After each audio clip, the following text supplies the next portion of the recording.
Hey guys, it's your girl Leslie. So this is it's been a while, but anyways, welcome to my channel. Come with me, and you'll be since I haven't read, and I am not forcing, but like trying to like get myself motivated to read it. So I'm probably only gonna read one chapter because I kind of feel unmotivated to do it, but if you guys can leave some suggestions on what story you want me to read next, we'll keep reading the story because this story is amazing and I love it. But yeah, this is chapter 8, by the way. I might read one more chapter, but my head hurts, so most likely one. And there's a playlist, by the way, if you want to keep getting updated. There's a playlist of this story, all the chapters that I've recently have read. This is the newest chapter so far. And yeah, like I in my channel, so you can go check that out as well if you just started reading Vigelante deku. Anyways, let's continue. Another one? Ashima asked, frowning. And you said he threw it at your face? Yeah, I caught it. Yamada grinned, his hands on his hips swaying like he had just accomplished something great. Amazing job. Do you want a gold star for that? Aizawa grumbled patronously, but Yamada just took it as a compliment and squealed, Really? No. Yamada visibly deflated after that. Well, at that. Nezu plugged the drive into the computer in his office and opened it up. Surprisingly, unlike the two thumb drives, there was a password on this one. I'm sorry, I became this today, but technically I did nothing wrong, and you can't blame me. Nezu grinned in typing in trespasser as the password. He enjoyed these small riddles that Izuki was leaving. He was also impressed how well the Vigilante knew both Eraserhead and Nezu. He knew that Eraserhead wasn't the kind of person to throw things away unless they were completely useless. I knew that he would keep the note when he passed over the very first thumb drive. The clues he left were very subtle, and even the heroes didn't get the information. Villains who managed to get their hands on the thumb drive wouldn't be able to access the data unless they hacked it. Nezu clicked on the last file that had a name of a bunch had a bunch of gibberish as a name. He came to realize that Izuki stored the most important information in randomly named files for some reason. It was a list of coordinates. Thought from scanning through the list, Nezu could tell that they were 3 main locations for illegal buying of items such as quirk suppressants, quirk canceling handcuffs, and a variety of other items that he knew a normal person would not have a use for, let alone in such larger quantities. Under a person called Afo. These dates of the shipments were included as well. All of theme being that day. They were going to have to hit all the locations at once, and Nezu was thinking about who to pair with who. There was a note at the bottom. Does Snipe's gas mask actually work? If it does, pair him with Midnight. President Mick with Eraserhead. King should go with Ectoplasm. I think they're the best pair since they both cover close. They cover both close and distance combat, but feel free to change the pairings if you think otherwise. I'm not sure if any of these locations are ploys since I just downloaded the entire list of the database. Snipe had ended up switching with Flat King. They all had agreed that Snipe and Ectoplasm hitting the area of a truckload of quirk-canceling cuffs would be the most effective, as Ectoplasm was pretty good with hand-to-hand combat, and Snipe also has generally good aim. Both of them could put up a fight with or without their quirks. And would be able to fight even if they were accidentally cuffed. Eraserhead's quirk essentially made his fights quirkless, and President Mick was a strong hand-to-hand fighter. So naturally, they were both placed in the location for quirk suppressants. That left Flat King and Midnight checking out the last remaining location that seemed to be for drugs and tons of malicious items. Nezu instead, that can bring a gas mask so Kayama could use her quirk properly, and Ken relented before the animal principal could launch onto the lengthy lecture about the mask with teeth. Huh. This place looks like a bust, Kamiya muttered as she creeped behind several boxes. Khan was right behind her, carefully peering around. She taped her earpiece, hearing her friends go wild and beating up villains. It looks like this one's the only one that's fake. The others seem to have fun, she whispered. There's only like 10 villains here. Snipe just shot them all. Itobasan grumbled. Yeah, there's really few here too, Yamada replied. Numeru, how are you guys? Suddenly, the crates of all around them exploded, and the duo found themselves surrounded by villains. Shit.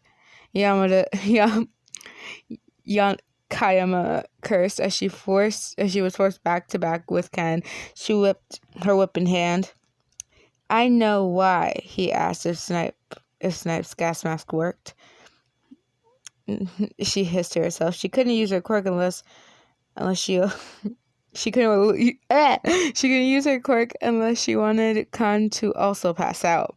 And Ken couldn't handle all the enemies on his own without risking getting anemia. We may have a situation, Kamiya growled, her crackling her whip at the closest villain, who grabbed it in an attempt to shock her through the whip. She had a common elemental quirks where they were powerful and awful to fight against. Luckily, her whip was insulated, or she would have been fried. Ken was currently shooting his blood out in small, compact droplets, using his quirk like a gun, and as he hammered away at several villains at once. A lucky shot from the villains hit his gas mask, tearing a large hole in it and rendering it useless. Ten tore the broken mask away in frustration, shooting at the villains. We secured the area. Aizawa droned over the earpiece. You guys need backup?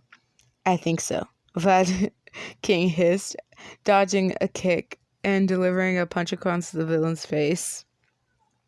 There's at least 30 guys here. And Midnight can't use her quirk. They got lucky and tore out my mask. Snipe hissed. Can you use your blood to cover your mouth and nose? I'll try. Ken recollected the blood he used to shoot the villains and reformed it into a makeshift mask, covering his mouth. He continued shooting the villains for a good minute before releasing the makeshift mask and panted. I don't see how this is any better than just holding my breath. I still won't be able to breathe. Well, come over once the police come to pick up these hooligans, Yamada yelled. Kamiya cracked her whip again, smacking a few villains away as she made some distance between herself and Flat King. I'll try to use a small amount to neutralize these guys. Just stay away from me, she yelled, charging a small group of villains that were huddled between several crates. Apparently, they had guns. Kamiya allegedly waved her way towards them and waved her hand, activating her quirk in the smallest amount but at the maximum potency. The villains went down without as much as a cough. A stray bullet shattered the glass, and Kamiya groaned. Her eyesight isn't that bad. She just liked having her glasses as a form of meager protection for her eyes. She crouched down, hands in a kickboxing position, concentrating. Her quirk was tiring, and suddenly she was glad Aizawa had constantly nagged her to stop relying on her quirk and to pick some other form of fighting. She lashed out, knocking a guy down with her heels and punching another guy across the cheek. Suddenly, a purple portal opened up, and the entire room was filled with some kind of gas. People around her started drooping, passing out. Sleeping gas, she noted. Her quirk made her immune to sleeping gas, but Ken wasn't, and he passed out before he even realized it. It is pretty potent as well, considering that they knocked them out with just a whiff. Damn it, sleeping gas. Vlad Keen's out, and it's like they just pumped the gas in. Kamiya reported, trying to look around for the source. The sleeping gas was thick, and she could barely see a meter in front of her. A few figures emerged from the gas, and Kamiya blatantly squeaked that they were wearing gas masks. How fitting. Lights out midnight was all she remembered as someone delivered a nasty blow to her pressure point, and everything turned black. Ooh, that is not pretty. Oh my lord. But anyway, side note for me taking a quick break, y'all, have you heard the tea? Like, there is a girl on Twitter faking literally her whole life. Like, literally, I'm watching about tea spilled right now. And honestly, since I'm severely bored and there's nothing to do, I'm severely interested because I'm super bored to the point where I'll do anything just to get a little bit of interest. And this crazy girl with her crazy mom is really trying to like literally threaten everyone, and the girl's faking a literal makeup artist life. Like, I'm not saying it's hateful, but literally watch the video. Like, watch some videos. So try to look this up. So Lily Jean tried to dox me. A YouTuber that's talking about her, Recent Tea. She says her full name there. I don't remember her full name because I'm not that big of a rememberer. But anyways, let's continue since our break is over. Okay. Snipe, you're the one with the gas mask. Go check it out first, Ectoplasm said. He and Snipe had already sent all the villains to the police, and they were currently standing outside the warehouse that Kamiya and Kan were supposed to check. Aizawa came down, jumping from the top of a building, and Yamada followed suit. Fine, the sniper huffed, pushing open the warehouse door. Aside from the villains strewed all over the floor, nothing seemed amiss. The sleeping gas that Kamiya was talked about seemed to have dissipated, and Snipe gestured the rest of the heroes to follow. Jeez, that's a lot of villains, Yamada commented as Aizawa immediately examined the warehouse. Guys, Ectoplasm spoke, walking towards one of his clones. Kamiya's whip lay on the ground innocently, with its owner nowhere to be found. Damn it, I can't locate their tracker signals. Call Nezu, Aizawa ordered, flipping through the phone on the hero tracking app that Nezu had installed in all the heroes' phones. Kamiya groaned, rubbing her arms as she tried to sit up. She dimly noticed her arms were cuffed together. She tried to activate her quirk. Nothing happened. Ugh, she growled, trying to take in her surroundings. She was sitting in some sort of cell. In fact, the entire corridor seemed to be lined with cells, and the smell of rotten flesh was pungent. The prisoners ranged from children to elderly citizens, from healthy-looking teenagers to decaying corpses.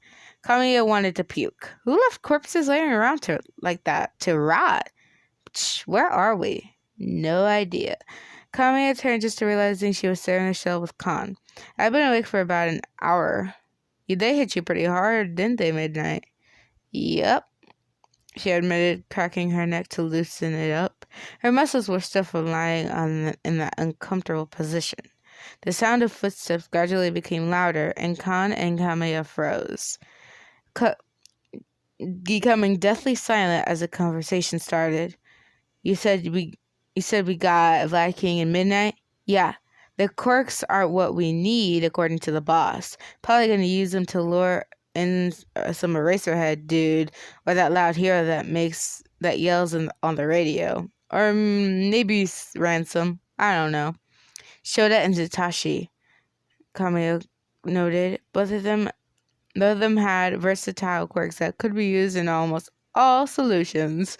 Though she did think her own encounters were useful, her quirk wasn't good when she fights alongside others, and Collins would just deplete his blood. Alright, that's all the new ones, I think. The footsteps of Loki's died down, and Kamea and Kan exhaled. Alright. Oh, phew. Alright.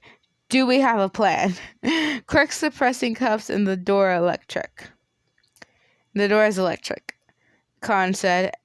Unless you can disable them, we aren't getting out of here unless we want to get fried. Shota knows how to hack. Damn it, Kamea muttered. She knew how to use stuff, but she didn't know how much of the inner workings of machines. Aizawa probably knew how to hotwire a car and could do so while marking a stack of papers. She carefully peeked out of the cell. There seemed to be cameras lining the corridor, but none of the cells were able to absorb the prisoners. Let's wait it out. I don't think they're going to kill us so soon. Let's try to see if they some kind of guard schedule or something. Kame suggested, and Khan nodded in mute agreement. Okay, y'all, so in a situation like this, it's going to kind of be hard, but I mean, if you have a genius in the cell, then I'm pretty much saying that you're guaranteed to get out. Like, if Deku was probably there, or Izuku Midoriya, or Izuki, to me, he would probably plan to pick lock the door.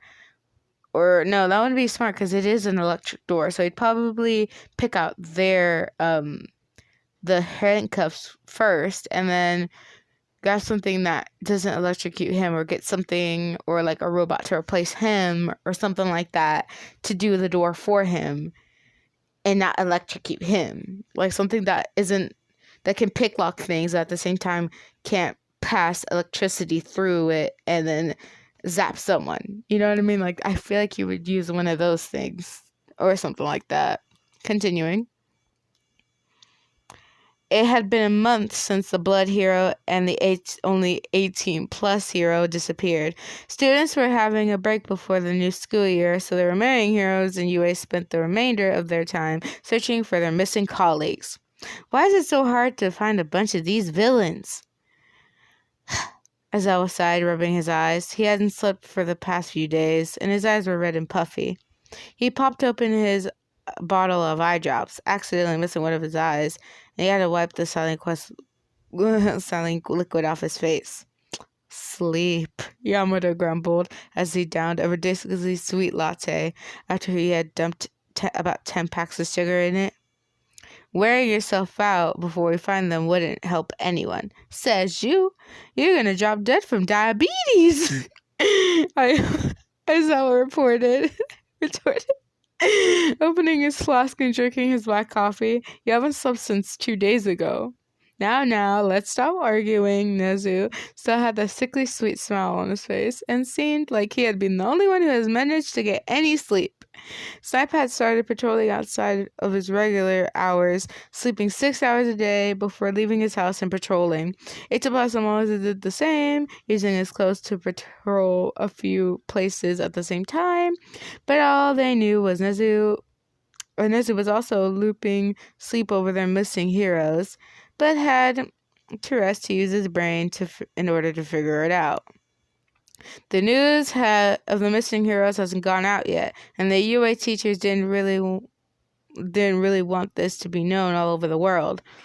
Losing a teacher was bad enough, but 2 of them? They all had really enlisted Ingenium's help, as well as All Might's, Best Jeanist, Hawks, and even Endover, as well as the Pussycats, to see if they could find Kamea and Kan on their various rescue missions, using Shirakudo's search quirk and Sakuri's telepathic quirk to see if they could find and maybe establish the connection with the missing duo. Chisaki was also helping the search, interrogating villains about the missing heroes. Izuki became a lot less active for some reason, and while sending snippets of information to Nezu via thumb drives and Eraserhead, Nezu didn't really know what Izuki was doing anymore. He didn't want to think Izuki wanted all Midnight and Vacuum to be caught, and tried to convince himself that the villains are probably a lot more aware of Izuki's antics and would try harder to prevent him from snagging more information. That or a lot less accessible information that Izuki deemed useful to pass over. The UA heroes were working themselves down to the bone, and Nezu really hoped that they were sensible enough to not go overboard with their searching. So, Toshi, when there's a person you're trying to fight, you have to get them to respond before you brainwash them, right? Midoriya asked. Yeah, you already know that. Why are you asking me again? Shinso asked, confused. Midoriya was originally beating up some villains in an alleyway, and Shinso somehow stumbled onto him on his way home from buying groceries that his parents asked for him to buy. Now, they were just talking while Midoriya was tying up the villains. Well, I was thinking, maybe you don't need to respond to verbally. What? My quirk doesn't work like that. Body language, tensing up, looking embarrassed, turning away. Those are considered responses, right? Midoriya asked. Shinso thought about it. He never really thought about it that way. Suddenly, Midoriya tensed up, and he turned to the exit of the alleyway. A large purple portal opened up, and they felt a tense sense of dread as the villains poured out of the portal. Where did they come from? Shinso yelled, slowly backing away from the portal. Midoriya instinctively stepped between Shinso and the villains, and yelling, "Get out of here, I'll handle them." "You handle us? Fat chance, kid." Oh, you want to be rude? No. Death threats are coming your way, man. Freaking social media is gonna be on fire on these. Ooh, man. Like, imagine, like, if our world were mixed with their world. I feel like Izuki, like, all the fans would be like, "What'd you say, bro? You want to post up?" Just, like, imagine, just, like, "What'd you say, man? Do you want to fight with the fangirls?" Imagine if there was a freaking fan quirk where your favorite person on Earth was getting threatened. You could just teleport there and be like, "You want to mess with my favorite person? That's not how it's gonna go down." Just, like, imagine. That'd be, like, to me, the worst and the best quirk ever. Or both, who knows? Pros and cons. Just don't be psychopathic. We don't need no more yanderes on Earth already. Ay. Okay. Continuing. Oh my god. One of the snake-headed villains spat, venom dripping from his fangs.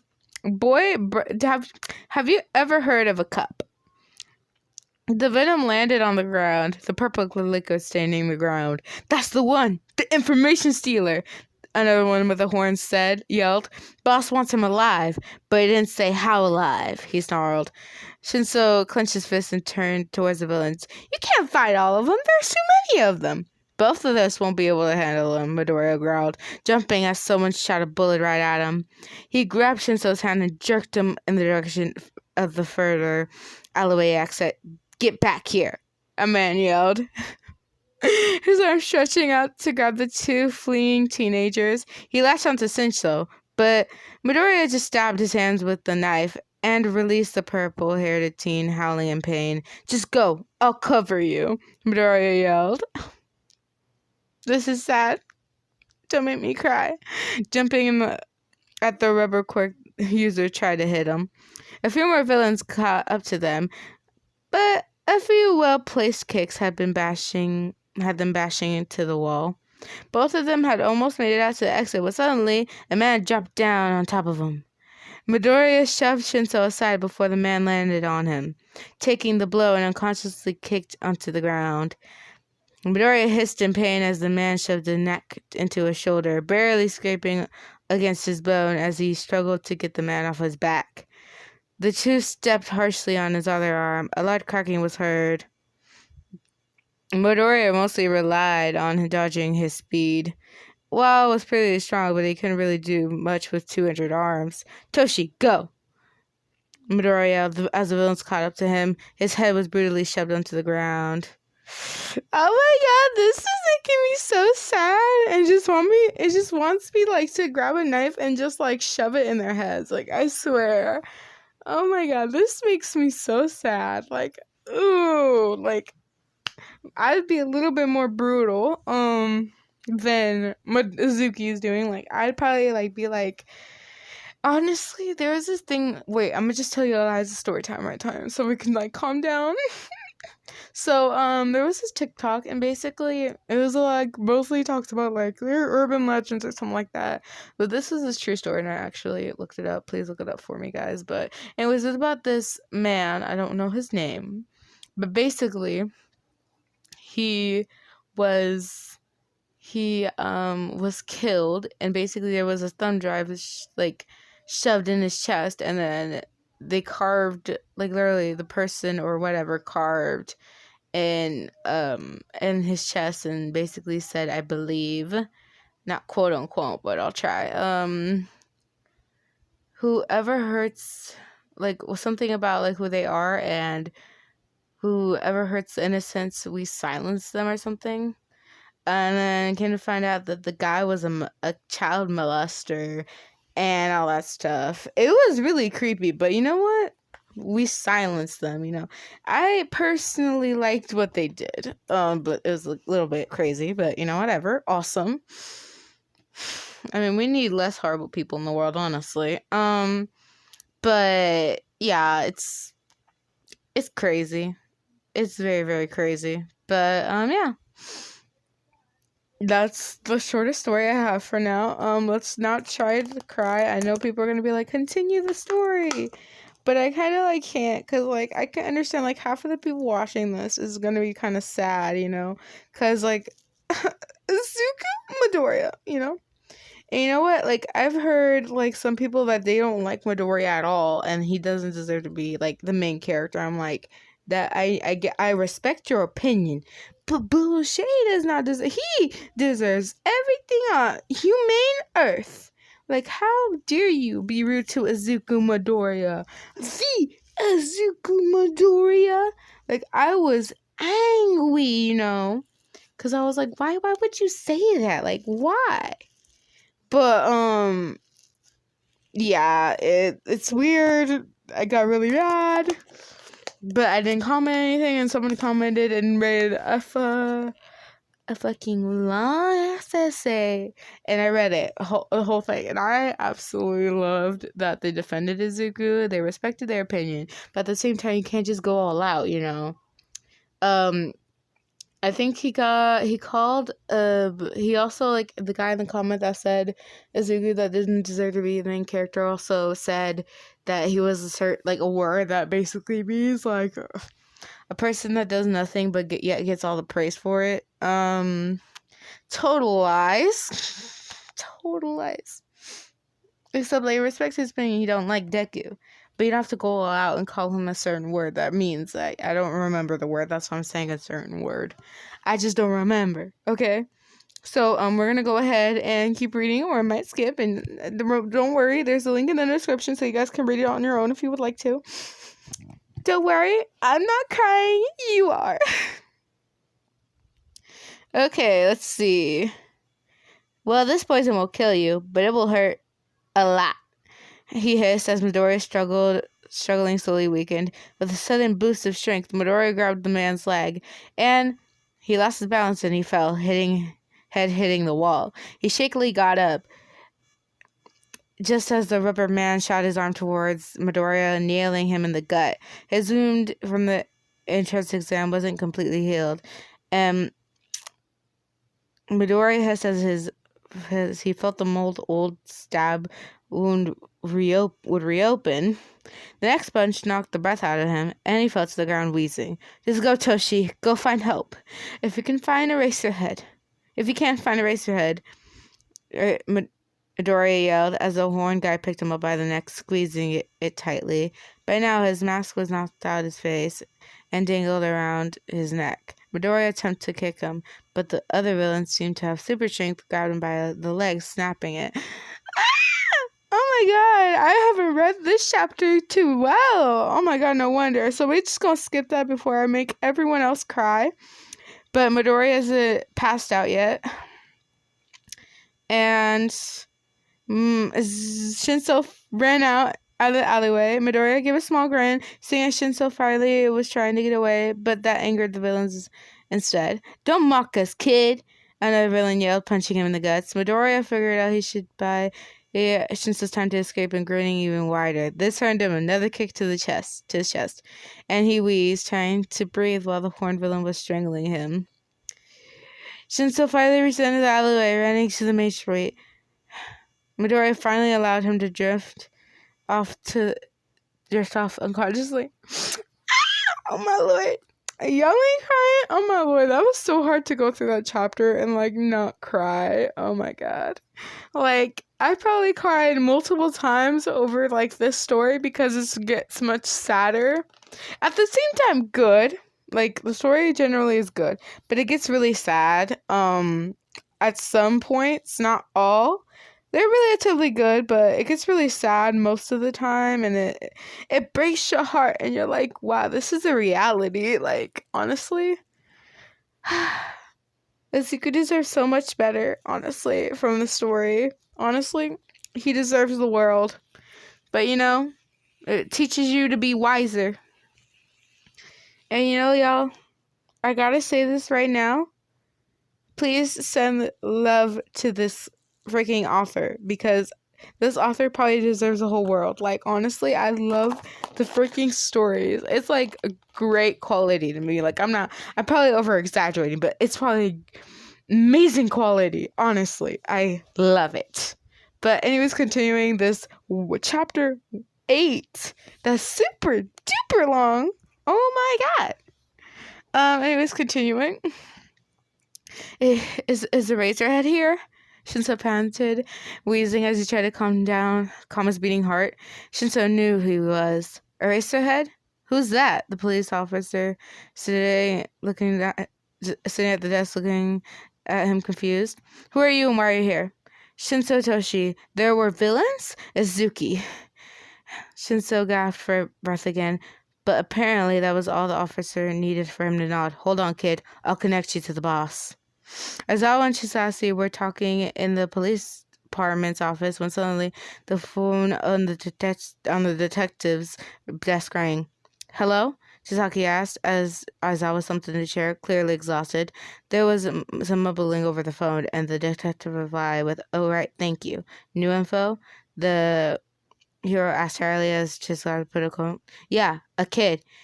He has some report about Zuki, and he requested you specifically. Chisaki sighed, and Aizawa dragged himself off the couch out of Chisaki's office. It would take a few minutes for them to reach the police station the kid was in. But Aizawa wanted information, and nothing was going to stop him.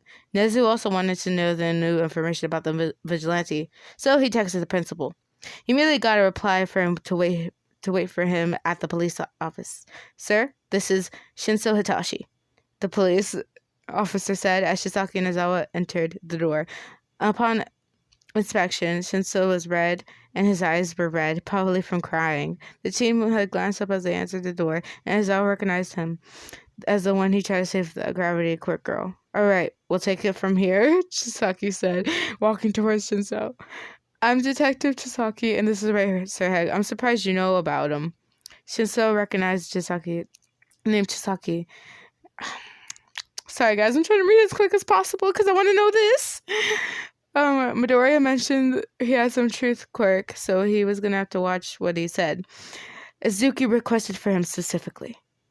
Shinso replied, True. Come on, kid, let's talk in private, Chisaki kindly said, steering the boy towards one of the private rooms as the front door opened again. Shinso was nervous, but that was to be expected when he was sitting in a room filled with 3 poor heroes and a detective. All right, how do you know Izuki? Chisaki answered. He saved my life. True. You mentioned something about villains? Eraserhead Aizawa raised an eyebrow. Yeah, there was this big purple portal and a bunch of villains. They yelled at Izuki being and the information stealer and started to chase after us. Izuki got beaten enough trying to let me escape. True. Nezu's eyes glistened when Chisaki nodded, signaling that Sensei was telling the truth. These villains were connected to those they were tracking, and the purple portal was a new lead. All right, I'll try to find anything on people with a portal quirk, Nezu said. Aizawa frowned. Teleportation and warp quirks were extremely rare, and one was a villain. No wonder they couldn't find any leads. How badly was he injured? Yamada asked, concerning for the Vigilante. I don't know. He was stabbed in the shoulder, and I remember one of the villains attempted to suffocate him. Sosa dropped, and Yamada pat his back reassuringly. All right. Did the villains say anything else? What did they look like? Chisaki asked. They said their boss wanted Izuki alive. Since I'm trying to think. His memory was, after what happened, it was a bit hazy. There was a guy with horns, and there was a guy who could stretch his arm, and another guy, a snake guy. Oh, wait, the snake guy bit him.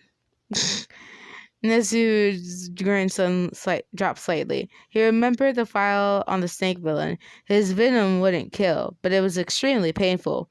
They really wanted Izuki to suffer. Nezu was glad that Izuki still was on their side, though. All right, I think that's it, Chisaki said, sighing. If you remember anything else, feel free to drop by again. Please. Save him. Shinzo asked shakily.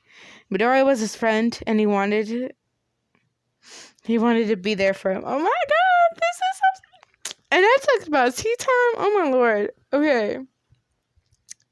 He saved me, and I owe him a lot. Nezu patted his leg since the small principal couldn't even reach the teen's back, even though he was sitting in a chair. Don't worry, we'll find him. Count on it. Y'all, that's the longest chapter I have ever read in my entire life, and also the saddest. I'm barely gonna be editing this because this is probably gonna take forever to edit if I even try. So I'm gonna try and post this as soon as possible. Anyways, guys, I hope you enjoyed. Yeah, I hope you guys enjoyed. Like, subscribe, and hit the notification bell for more amazing videos, guys. And please stay inside. Please do not spread COVID-19. Please stay safe. Please, basically me saying, please do not be a dirty person. Please take a shower. Please clean yourself up. Please brush your teeth. Please just take care of yourself. Put shoes on, put gloves on, put mask on.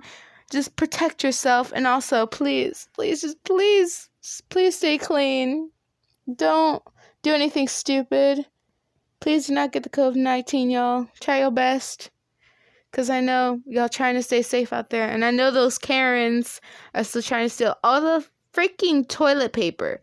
So, I apologize. My dad is calling me. So, I have to go, sadly. But just please take care of yourselves. I forgot the freaking word, how to say it. But, yeah, anyways, guys, I have to go. Bye and peace.